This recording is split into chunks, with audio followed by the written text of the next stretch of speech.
Welcome to Sultan Al Arab. Yung sinasabi nila na may pinakamahabang shawarma dito sa Dubai.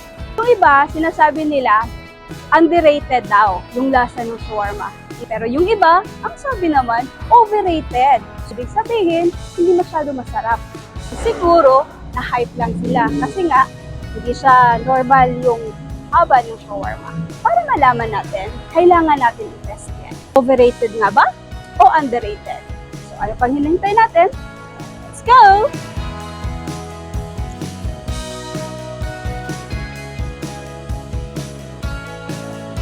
Hello, good evening.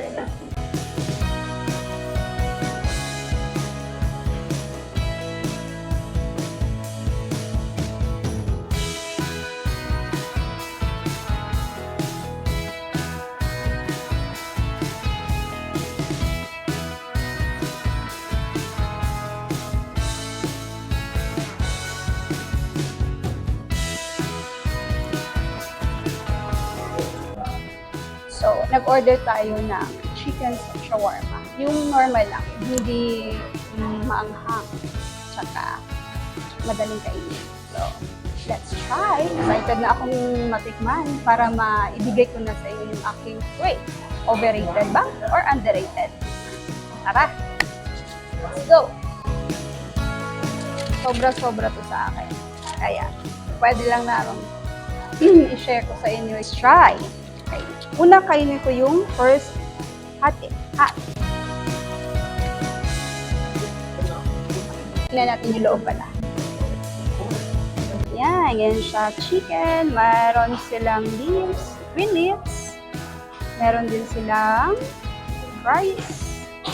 Tsaka yung flavor nila. G.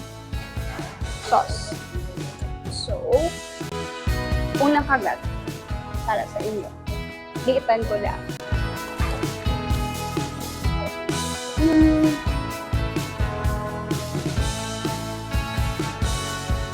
Maharap. Pag kumain ka ng shawarma, meron laging kapares yan. Yung pickles. Yung pickles nila, yung burong carrots, radish, may cucumber. Hindi siya nag-a-add ng flavor sa lasa ng shawarma. Since, i-rate natin yung shawarma mo, hindi mo na ako kakainin. Kaya, i-reserve ko yan para dito sa kalahati.